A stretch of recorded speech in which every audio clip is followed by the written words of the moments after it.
negara Indonesia, Presiden Prabowo Subianto dengan seluruh negara tua bisa akui dan perhatikan kami di Papua.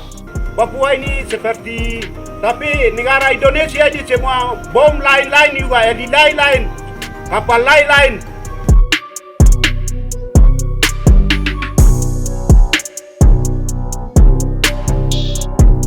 Halo Studio Lovers, Tentara Pembebasan Nasional Papua Barat, atau yang dikenal dengan TPNPB-OPM, kembali menarik perhatian publik nasional dan internasional.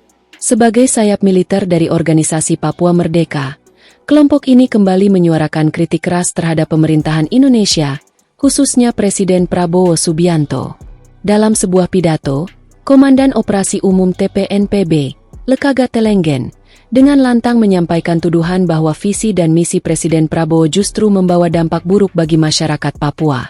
Ia bahkan menuduh Presiden sebagai ancaman nyata terhadap keselamatan warga sipil. Tapi seperti biasa sebelum kita lanjut, jangan lupa ya untuk menekan tombol subscribe, aktifkan juga lonceng notifikasinya agar kamu tidak ketinggalan info terbaru dari Studio Langit. Pernyataan ini diklaim sebagai respons atas instruksi Presiden pada 26 Desember lalu, yang disebut-sebut memerintahkan TNI untuk melancarkan operasi militer di wilayah Sinak. Dalam operasi itu, sekitar 400 prajurit dikerahkan. TPNPB mengklaim telah mengalami kerugian besar akibat tindakan tersebut.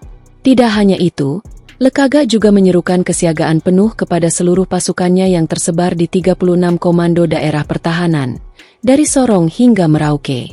Ia menyebut bahwa pengerahan ribuan personel militer di Papua merupakan bagian dari agenda sistematis yang mengancam nyawa rakyat Papua.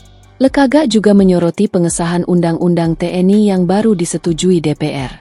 Dalam pandangannya, UU tersebut kini menjadi landasan hukum yang memberi legitimasi atas operasi militer yang menurutnya menyerang masyarakat sipil. Presiden Prabowo merespons situasi ini dengan langkah tegas.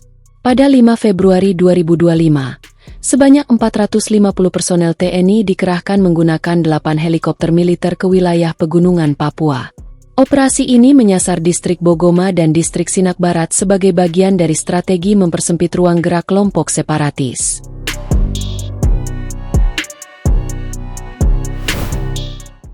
Ketegangan memuncak pada 13 Maret 2025. Dalam sebuah konfrontasi terbuka, kelompok TPNPB menembaki helikopter militer yang tengah membawa pasukan ke Sinak. Meski sempat dihujani tembakan, helikopter tersebut berhasil menghindari insiden fatal.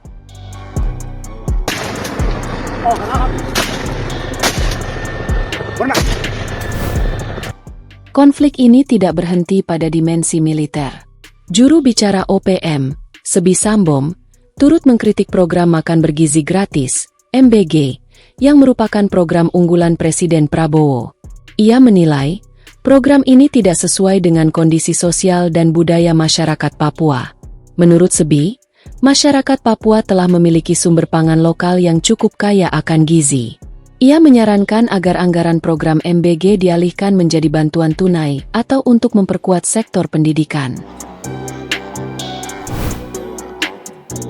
Ancaman Kodam 8 Intan Jaya. Namun, penolakan terhadap MBG berkembang ke arah ekstrim. Kodam 8 Intan Jaya bahkan mengancam akan membakar sekolah-sekolah yang menjalankan program ini. Kelompok ini menuding MBG sebagai alat penyebaran ideologi yang berpotensi merusak generasi muda Papua. Diduga kuat, penolakan ini bukan murni dari masyarakat, melainkan hasil dari propaganda dan tekanan yang dilakukan oleh kelompok separatis demi kepentingan politik mereka.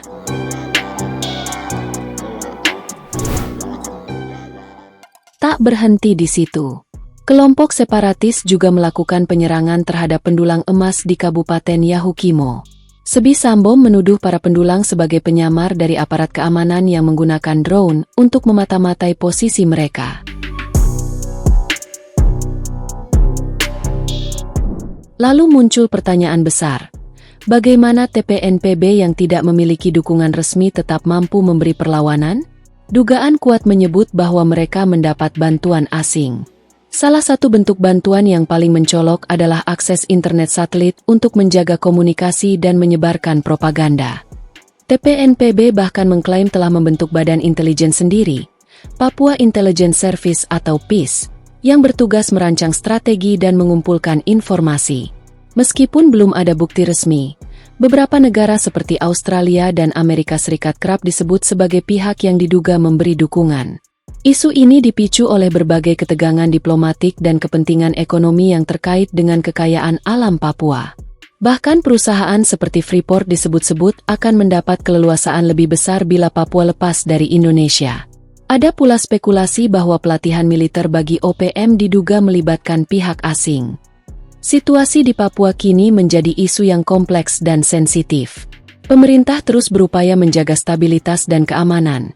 Namun di sisi lain, muncul tantangan dari kelompok separatis yang mendapat dukungan, baik dari dalam maupun luar negeri.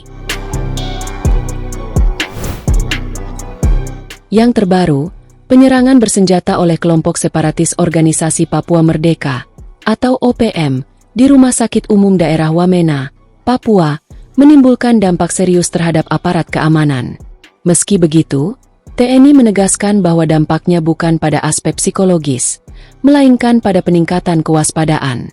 Insiden ini terjadi pada Rabu malam, 28 Mei 2025. Seorang anggota kepolisian tewas setelah ditembak 3 kali di bagian dada oleh kelompok OPM, tepat di depan RSUD Wamena. Jenazah korban telah dievakuasi ke Jayapura. Kepala Penerangan Kodam Cendrawasih, Kolonel Infantri Chandra Kurniawan, menyebut serangan ini membuat TNI, khususnya Kodim 1702 Jayawijaya, meningkatkan kewaspadaan. Selain itu, mereka juga memperkuat komunikasi dengan tokoh masyarakat dan unsur Forkopimda. Langkah ini diambil untuk menangkal propaganda yang disebarkan OPM, yang menurut Chandra, sengaja dibuat untuk membentuk opini bahwa Wamena dalam kondisi mencekam. Padahal, situasi sudah kembali kondusif dan aman. Sementara itu, juru bicara TPNPB OPM, Sebi Sambom, mengklaim penyerangan itu sebagai bentuk pembelaan diri. Menurutnya, kehadiran militer di Wamena dianggap sebagai ancaman, dan kelompoknya merespons untuk mengusir mereka. Ia bahkan menyinggung tindakan aparat yang masuk ke rumah ibadah saat terjadi kontak senjata. Namun, Sebi mengakui, penyerangan terhadap rumah sakit jelas melanggar hukum humaniter internasional, yang melarang fasilitas medis dijadikan sasaran. Sebi juga menyebut bahwa sebagian besar milisi OPM belum memahami hukum perang karena keterbatasan akses informasi. Pada 2012, pihaknya sempat mencetak 1000 buku panduan hukum humaniter, namun belum semuanya tersalurkan karena luasnya wilayah Papua. Penyerangan di RSUD Wamena kembali mengingatkan kita bahwa konflik di Papua masih terus memanas, dan perlindungan terhadap warga sipil serta fasilitas publik harus tetap menjadi prioritas utama. Situasi di Papua kini menjadi isu yang kompleks dan sensitif. Pemerintah terus berupaya menjaga stabilitas dan keamanan, namun di sisi lain, muncul tantangan dari kelompok separatis yang mendapat dukungan, baik dari dalam maupun luar negeri. Pertanyaannya, sampai kapan konflik ini akan terus berlangsung? Dan langkah apa yang akan diambil selanjutnya untuk memastikan keamanan, keadilan, dan kesejahteraan seluruh rakyat Indonesia, termasuk di tanah Papua? Jangan lupa terus dukung kami dengan cara subscribe, like, komen, dan share video ini. Sampai jumpa di video berikutnya.